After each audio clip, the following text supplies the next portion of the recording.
복음에 대해 교회와 사회에서 조금은 어긋난 이해라고 생각되는 부분이 가끔 있습니다. 챕터 9에서는 이러한 부분들에 대해서 언급하고자 합니다. 중간에 사회상에 대한 부분도 포함되어 있다는 점에 대해서 양해 부탁드립니다. 그리고 앞의 영상들과 겹치는 부분도 존재하며 배경이 되는 부분이 적지 않기 때문에 이 부분만 보는 것보다는 앞의 영상들을 모두 보신 이후에 추가적인 부분이라고 생각하면서 보시는 것을 추천드립니다. 말씀의 짝과 번역본. 성경의 문자주의적인 해석에 대해서 경계해야 한다는 말을 몇 번 한 적이 있습니다. 이러한 문자주의적인 해석에서 발생한 문제 중 한 가지로 성경 말씀에 짝이 있다는 말을 하는 경우로 이어지기도 합니다. 물론 예수님이 말씀하신 이후에 그에 대한 해석을 말하는 경우가 있고 그 경우는 말씀과 해석이 연결되어야 할 것입니다. 그러나 모든 경우에 그렇게 해석할 수는 없습니다. 말씀의 짝의 근거로서 대표적으로 인용되는 문구는 이사야서 34장 16절입니다. 너희는 여호와의 책에서 찾아 읽어보라. 이것들 가운데서 빠진 것이 하나도 없고 제 짝이 없는 것이 없으리니 이는 여호와의 입이 이를 명령하셨고 그의 영이 이것들을 모으셨음이라. 자, 이 한 절을 떼서 읽으니 어떻습니까? 여호와의 책의 말들이 짝이 있다는 것처럼 느껴지시나요? 그런데 이사야서를 순서대로 읽어보면 이런 느낌을 받지 못하실 것입니다. 그 앞절에서 자연의 순리대로 살아가는 동물들에 대해서 나오고 15절에서는 부엉이가 거기에 깃들이고 알을 낳아가서 그 그늘에 모이며 솔개들도 각각 제 짝과 함께 거기서 모이리라 라는 구절이 있습니다. 이와 같은 흐름상에서 읽어보면 짝이라는 것은 짐승들의 짝이 있다는 말을 한다는 것을 알 수 있습니다. 더하여 히브리어를 배운 사람이라면 짝이라는 단어가 여성 복수형으로 쓰여지며 이는 하나님의 말씀을 대상으로 일반적으로 쓰이는 남성 단수형과는 차이가 난다는 점도 알 수 있을 것입니다. 사실 처음에 성경은 장과 절이 없었습니다. 그렇기에 해석에 큰 문제 없이 순차로 읽었을 것이나 지금은 16세기에 구절을 쉽게 찾아 읽기 위해서 장과 절이라는 체계가 만들어졌으며 16세기 이전에도 구분이 있었지만 어떠한 구절을 뽑아서 읽도록 만들어진 것은 아닙니다. 장과 절 체계가 장점은 많지만 우리가 성경을 해석할 때 각 절마다 다른 독립된 문장으로 생각하여 잘못된 해석을 하는 과오를 범해서는 안 될 것입니다. 그러한 관점을 지우기 어렵다면 시간 여유가 되신다면 장과 절을 지운 다음에 한번 읽어보실 것도 추천드립니다. 이와 같이 부분적으로 읽는 과오를 극대화하기 위한 방법으로 특정 번역본만이 바른 성경이라고 강조하는 경우도 있습니다. 이를 위해 주로 많이 사용되는 개역 한글에서는 우리가 오해할 만한 오역이 많이 있었고 개역 개정이라 할지라도 유사합니다. 과거의 번역본일수록 성경이 원어를 중국어나 영어로 번역된 다음 다시 한국어로 번역하면서 그 원 의미를 해치는 경우도 많습니다. 또한 번역투로 기록되면서 어떤 사람은 고풍스럽다고 느껴질 수 있겠으나 실제로는 독해하기에 어려운 문장이 되어 우리가 성경을 읽고 싶지 않게 만드는 이유가 되기도 합니다. 그리고 오역들을 이용하면 말씀의 짝과 같은 이상한 이론들을 만들어내는데 도움을 주기도 합니다. 이후 원어를 직접 번역하고 번역투도 줄인 새번역 버전과 같은 여러 번역본들도 많이 나왔지만 개역 개정과 같이 고풍스럽지 못하다는 이유로 실제로는 일반적으로 잘 사용되지 않습니다. 물론 개역 한글, 개역 개정이라 하여 모든 사람이 잘못된 이해를 하는 것은 아닙니다. 어떤 번역본이라 할지라도 원래 의미를 잘 이해한 사람도 많이 있을 것입니다. 그러나 더 많은 사람이 바른 이해를 가질 수 있는 번역본을 사용해야 한다는 점에서는 여전히 같은 문제가 남아 있다고 생각됩니다.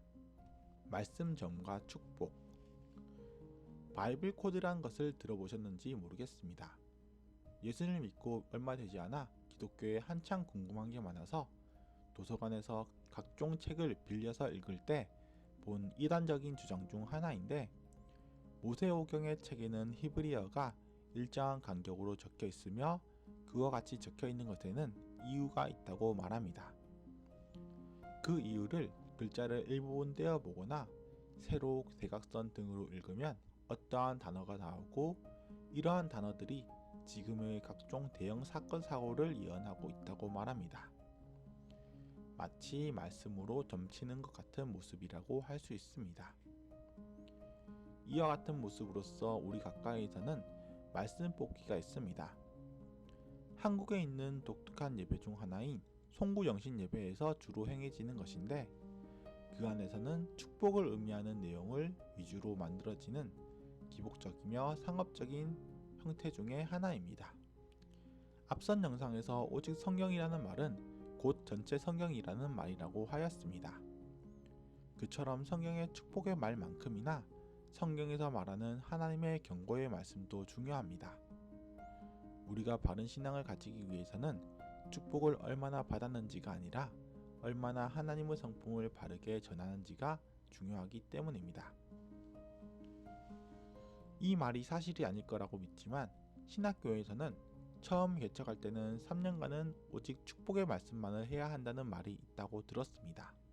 초기에 성도들이 유입되고 최소한의 재정 자립도를 위해서는 사람들이 찾아올 만한 말씀을 해야 한다는 것입니다. 실제 이러한 기조가 있다면 이 문제는 단지 목회자들만의 잘못이라고 할 수 없습니다. 축복의 말씀만 말하는 교회가 커진 이유는 단지 목회자가 나쁘기 때문이 아니라 우리가 그러한 말씀만을 좋아하기 때문일 것입니다. 성도의 수준이 곧 목회자의 수준이라는 말도 있습니다. 목회자는 모든 것을 경험할 수 없습니다. 목회자도 한 명의 사람일 뿐이기 때문입니다. 그렇기에 성도는 목회자에게 끊임없이 성경에 대해 그리고 사회에 대해 질문해야 하고 목회자는 그 질문을 받을 준비가 되어 있어야 합니다. 그래야만 목회자들이 단순히 축복의 이야기나 실제 사회와 동떨어진 이야기만 하게 되지 않고 성장할 수 있으며 교회가 세상의 복음이 될 수 있을 것입니다. 반대로 목회자도 자신에게 질문이 없다면 스스로 반성해야 할 것입니다.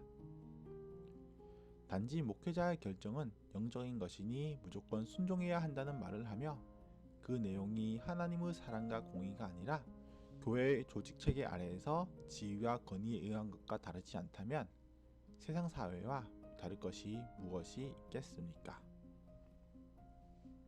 비평하지 말라.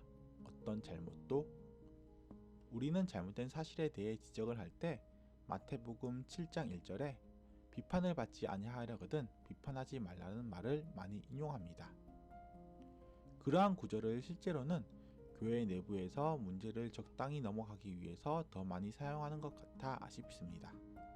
비평하지 말라는 것은 어떠한 잘못도 지적하지 말라는 의미로 이해할 수 없습니다. 만일 그러한 용도로 사용한다면 모든 선지자들의 경고는 할 수 없는 일이 되고 예수님이 하신 율법의 정신을 잃어버린 사람들을 향한 질책도 잘못되었다고 할 것입니다. 그러나 우리는 그렇게 해석하지 않습니다. 7장 2절부터 차례로 본다면 비판하는 그 비판으로 비판받을 것이다. 형제의 눈 속에 있는 티는 보고 내 눈 속에 있는 들보는 깨닫지 못한다고 말합니다. 성경의 한 구절을 해석할 때도 성경의 전체 이야기 흐름을 바탕으로 해석해야 합니다. 비평하지 말라는 말은 스스로의 죄를 돌아보지 않고 다른 사람의 죄를 평가하는 데만 골몰하는 내용으로 이해함이 더 적합합니다. 성경에서 예를 들자면 이러한 구절은 오히려 다윗이 나단 선지자가 말하는 가난한 이의 양 한 마리를 빼앗은 악한 부자의 죄에 대해서는 분노하면서 오히려 자신이 부하를 죽이고 아내를 빼앗은 죄를 숨기려 하는 모습에 더 적합할 것입니다. 우리는 본능적으로 마치 아담이 죄를 짓고 하나님을 피한 것처럼 스스로의 죄를 숨기고 싶어 합니다. 그러나 기독교의 하나님은 오히려 그 문제들을 드러내어 스스로의 잘못을 회개하고 잘못된 판결은 바로잡을 것을 말합니다. 이러한 부분은 율법적인지 아닌지 법적으로 따질 문제까지도 아닙니다. 이는 우리 안에 있는 선한 양심이 그렇게 말을 해주고 있기 때문입니다.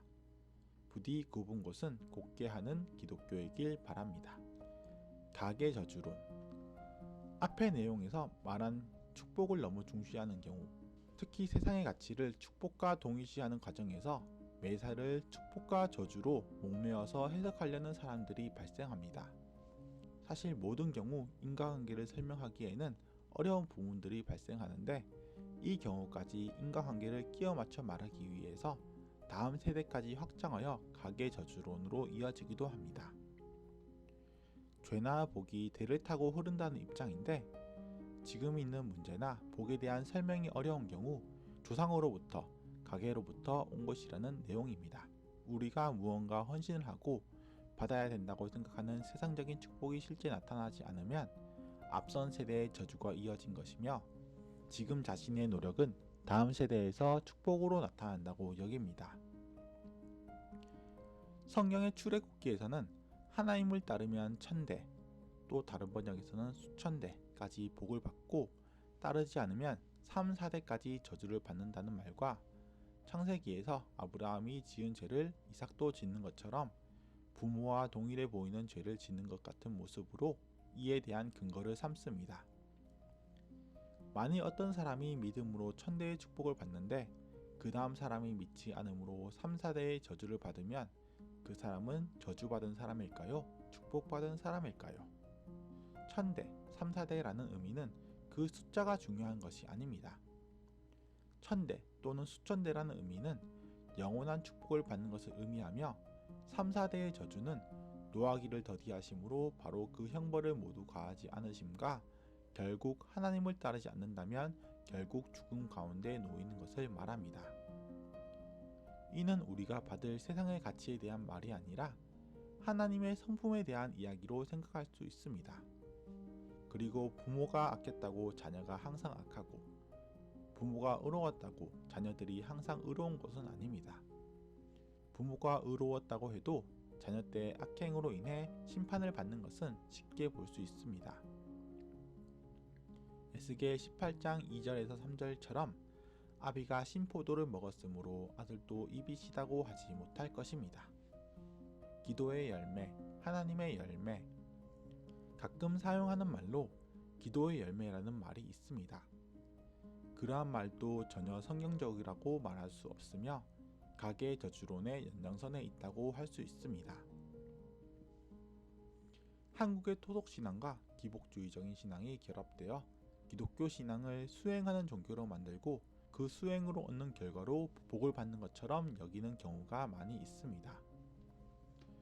이와 유사한 개념으로는 일천번제라는 말이 있습니다.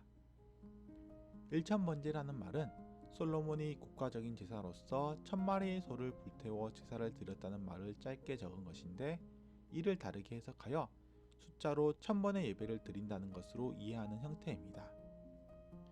기도의 열매나 일천번제 모두 우리의 간용구인 지성이면 감천이다와 같이 열심히 드리는 예배에 하나님이 감동하여 무언가 주실 것처럼 여기는 풍조가 있습니다.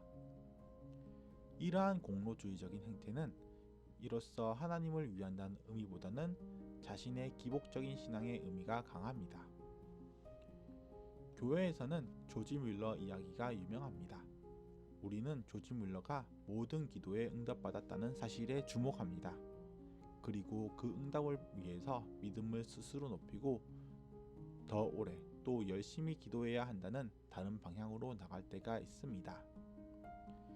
기도가 이루어지는 것은 하나님의 뜻대로 기도하기 때문이며, 하나님의 뜻과 다른 기도를 하는데 이루어졌다면 그 결과가 아무리 좋아 보일지라도 하나님이 행한 것이라고 할 수 없습니다. 그리고 우리의 기도가 우리가 드린 노력으로 이루어진다면 그것은 하나님이 아니라 자신이 얼마나 기도를 열심히 했는지, 오랫동안 했는지, 얼마나 기도회에 많이 나갔는지를 따지겠으나, 오직 하나님의 능력으로 이루어진 기도라면 그 안에서 자신의 공로를 말할 것이 하나도 없이 하나님의 온전한 선하심과 아름다움이 드러났음을 자랑할 것입니다. 영적 전쟁. 강력한 복과 벌의 인과관계를 말하는 가운데